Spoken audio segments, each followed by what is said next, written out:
Welcome to the all-new Hoop Nova, your ultimate source for everything basketball. Six-time All-Star DeMar DeRozan spoke with the Heat, Wizards, and Pels, but opts to sign a one-year, $3.9 million deal with the Nuggets. DeRozan just turned 37. Losing Payton Watson was a big blow to a team that is already pretty thin. There's a whole bunch of teams that you would look at their rosters. They're better set up, really, than the Nuggets moving forward. This YouTube channel has gone from a Giannis Antetokounmpo channel, to a Jaylen Brown channel, to a LeBron James channel, and now, somehow, we're becoming a Nikola Jokic channel. But if you want to understand what the Denver Nuggets are doing right now, there are two numbers you need to keep in your head: $88 million. That's what Cleveland just paid Payton Watson after Denver refused to match the price. And then there's $3.9 million.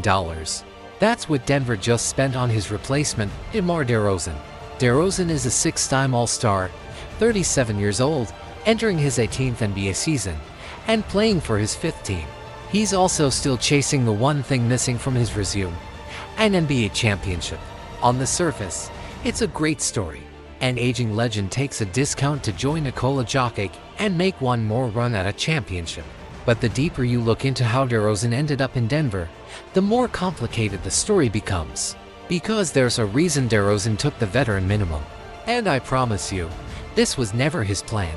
There was a player who gave his team a shopping list this offseason, and DeMar DeRozan was on it.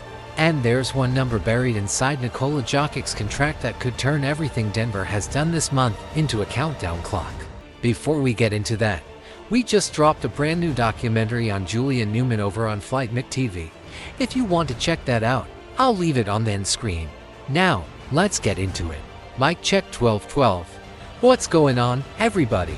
This is Chapter 4 of the Denver Nuggets saga, because apparently this team refuses to give me a break. According to Shams Charania and Associated Press, DeMar DeRozan agreed to a one-year, $3.9 million deal with Denver, the veteran minimum. The veteran minimum, for a player who had averaged at least 20 points per game for 12 straight seasons before last year. So how does a six-time All-Star end up taking a minimum contract at age 37? Because this clearly wasn't Plan A. Just a few weeks ago, DeRozan was still with the Sacramento Kings. Sacramento tried to trade him, negotiations stalled, and eventually the Kings waived him. Think about that. A player with 12 consecutive 20-point seasons on his resume was suddenly available for nothing. And according to Brett Siegel, DeRozan's camp initially wanted all or part of a mid-level exception, roughly $8 to $14 million per year. For a scorer with his resume, that wasn't an outrageous demand. But the market had other ideas. DeRozan reportedly spoke with the Miami Heat, Washington Wizards, and New Orleans Pelicans. Miami appeared to be the strongest possibility, with Bam Adebayo and DeRozan reportedly communicating throughout the summer. Then Miami made Klay Thompson its priority, and that door closed.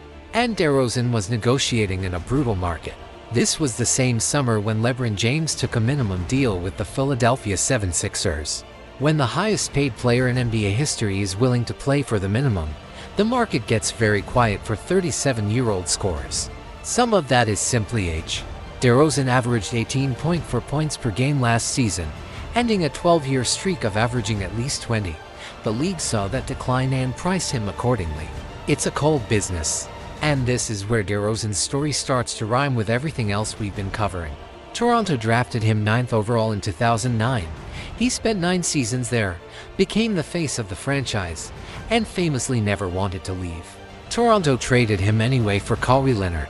11 months later, his old team won the championship while DeRozan was in San Antonio. Since leaving Toronto, DeRozan has had only 2 winning seasons and 1 playoff appearance. For one of the most loyal stars of his generation, it has been 8 years of getting the business. So when a 37-year-old DeRozan looks around the league and chooses the team with Nikola Jokic despite having better financial options available, that tells you something. It tells you what he believes is still real in Denver. And Denver deserves credit for winning this recruitment. According to Shams, the front office and coaching staff laid out exactly how DeRozan could fit alongside Jokic and Jamal Murray as another playmaker and shot creator. Chris Haynes also reported that DeRozan was speaking directly with Jokic, Murray, and Aaron Gordon before signing. And that matters, because Denver's front office had almost nothing left to sell him. No cap space. No major exception. Their biggest recruiting tool was the players themselves. And their entire recruiting budget right now is Nikola Jokic. That's what makes this move so fascinating. DeRozan didn't come to Denver because they offered him the most money. He came because, at 37, he believes playing next to Jokic might be his best and possibly final chance to get the ring he's been chasing his entire career. But that's only half the story. Because Denver isn't just adding DeRozan. They're also making decisions that tell us exactly how seriously they're treating Jokic's championship window. And that brings us back to the number you need to remember. Because hidden inside Jokic's contract is a deadline. And once you understand that deadline, every move Denver has made this summer starts to look a lot less random. Gravity. And here's the part that should make Nuggets fans feel two things at once: it worked. A six-time All-Star who entered the summer looking for mid-level money looked around the entire league and chose Denver for the minimum because Nikola Jokic still makes people believe. Keep that in the back of your mind as we continue, because it becomes important later. Now, here's the part that nobody seems to be connecting. Remember how James Harden spent the summer and signed in Cleveland? According to Cavs insider Chris Fedor, Harden essentially gave Cleveland a shopping list. He told the team he would sign his new deal if they landed LeBron James, Jonathan Kuminga, Payton Watson, or DeMar DeRozan. Now look at what actually happened over 8 days. Cleveland reached into Denver's roster and acquired Payton Watson for $88 million, while Denver immediately turned around and signed another name from Cleveland's list for just $3.9 million. That's the reality of the NBA's collective bargaining agreement. Teams have to make business decisions, and Payton Watson became one of them. In a strange way, these two franchises literally traded shopping lists. Cleveland bought the 23-year-old at full price, gave up an unprotected 2031 first-round pick, and hard-capped its entire operation to make the deal happen. Denver got the 37-year-old DeMar DeRozan for the minimum. Both teams walked away believing they won. Cleveland is paying to find out what Watson can become, while Denver is betting that DeRozan can help them win right now. So now let's get to the basketball. Is DeMar DeRozan actually good for this team? There are two answers, and we need to look at both. Let's start with the positive. Denver's bench creation last season was basically non-existent. When Nikola Jokic sat, the offense often went with him. DeRozan is one of the best mid-range shot creators of his generation. And even at 37, he averaged 20.3 points, 4.3 assists, and 3.4 rebounds across his 2 seasons in Sacramento while shooting 48.6% from the field. He can create a shot when a possession breaks down, get to the free throw line, and close quarters while giving Jokic a chance to breathe. For $3.9 million, that could be one of the best value signings of the offseason for a contender, outside of LeBron James, but there's a serious cost. Denver's offense is built around the Jokic-Jamal Murray two-man game, and that system works best when the players around them can stretch the floor. Payton Watson shot 41.1% from 3 last season. DeRozan shot just 30.5% from deep during his 2 years in Sacramento. That's the trade-off. Denver replaced its best young defender, 23-year-old capable of taking on the opponent's best wing, with a 37-year-old scorer who doesn't provide the same defensive value and has never been a reliable three-point shooter. And if you're thinking Denver survived without Jokic last winter, so they'll figure it out. Remember why they survived. That 10-6 stretch happened because Jamal Murray had an incredible season and Payton Watson broke out. Now Watson is in Cleveland. Denver's new wing rotation is DeRozan, Cam Johnson, and Aaron Gordon surrounding the Jokic-Murray core. On paper, that sounds dangerous. But there's a catch. Cam Johnson was also someone Denver spent much of the summer trying to move. In January, this move could look brilliant. DeRozan drops 22 points on a Tuesday night in Utah. Everyone jokes about the veteran minimum, and Denver looks like a genius. But playoff basketball is different. In May, when Minnesota or Oklahoma City puts its weakest defender on DeRozan and packs the paint against Jokic, Denver's spacing problems could become impossible to hide. So ask yourself one question: did Denver actually get better for April and May, or did they simply get louder in December?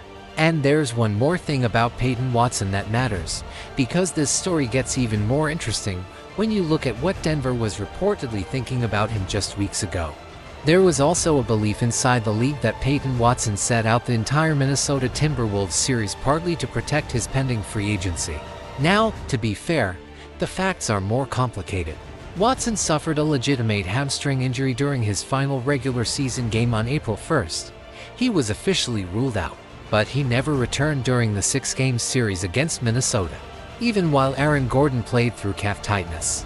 This week, Watson's agent, Rich Paul, addressed the situation on his podcast and essentially confirmed that protecting Watson's long-term future was part of the decision. Paul explained that Watson was a restricted free agent, had suffered a soft tissue injury, and needed to be protected while playing for a major contract. From the agent's perspective, that's smart injury management.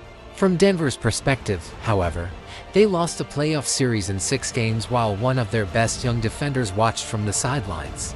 And honestly, both things can be true at the same time. Watson may have genuinely been injured, and his contract situation may have influenced how aggressively he was brought back. That makes Denver's decision to draw a hard line at $17.5 million per year even more interesting. Cleveland has now guaranteed Watson $88 million, while his own agent openly discussed the importance of protecting him during the playoffs. If you're a Nuggets fan, that raises a legitimate question. Did Denver make the right business decision by letting him go? And that brings us to the biggest issue surrounding this entire Nuggets offseason: Nikola Jokic's contract and the clock that comes with it. Next summer, Jokic becomes eligible for a 5-year, $359.5 million extension, potentially the largest contract in NBA history. He hasn't signed it yet, but I don't believe that means he's leaving Denver. Jokic has repeatedly said that he wants to spend the rest of his career with the Nuggets, and I believe him. The scary part isn't whether Jokic stays. The scary part is how much time Denver has left to build around him. Jokic is 31 and turns 32 in February. Even for a generational superstar, there may only be 3 or 4 truly elite championship opportunities left in his prime. So look at what Denver has done with the most recent one. They allowed their best young defender to leave over roughly $4.5 million per year. They matched a role player's offer sheet while taking on a massive tax bill. They're still holding onto the one major tradable first-round pick they control instead of using it aggressively. And that pick doesn't convey until 2031, when Jokic will be 36. Then their biggest headline addition of the offseason was a 6-time All-Star for $3.9 million. That isn't necessarily because DeMar DeRozan isn't valuable. It's because that was basically the only section of the market Denver could afford to shop in. Every one of these decisions makes the next season slightly harder, and next season is one of Jokic's remaining championship windows. That's what running out of time looks like. Nobody is leaving tomorrow. Jokic will probably sign the massive extension next summer, just like he has indicated. But you can waste a superstar's entire era without ever losing the superstar. All you have to do is let the years disappear one inexpensive offseason at a time. Eventually, Jokic will be 35. That 2031 draft pick will finally convey, and people in Denver will start asking themselves where the decade went. We've seen this movie before. The Milwaukee Bucks just finished living through it. So here's where I land after thinking about this for a while. The DeMar DeRozan signing can be 2 things at once. It can be the best value move Denver made all summer, and it can also be the most revealing move they made all month. A 6-time All-Star for the veteran minimum is a genuine steal. But that steal also tells you exactly what Denver's financial situation has become. They got a high-level scorer because he was willing to accept the only price they could realistically pay. That's the entire Nuggets era in one transaction. My prediction is that DeRozan is going to be good in Denver. I can see him coming off the bench, giving them 15 or 16 points on a random Tuesday night, and producing a couple of vintage 30-point performances during the season. Everyone will laugh at the rest of the league for allowing a player like this to sign for the minimum. But then May will arrive.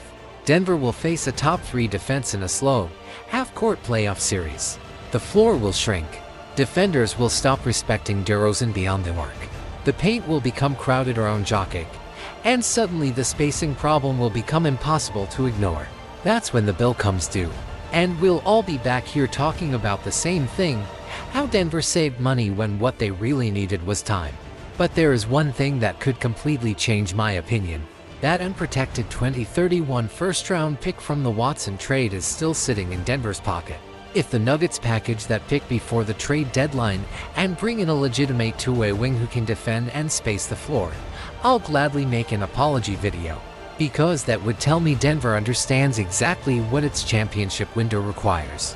Until then, I'm not convinced. DeRozan is a great value signing, but value and contention are two different things. So let me know what you think. Are the Nuggets still legitimate contenders, or are they simply finding creative ways to stay competitive around Jokic? I certainly don't have them there yet. I'm your boy Mike, and I'm dropping the mic until the next upload.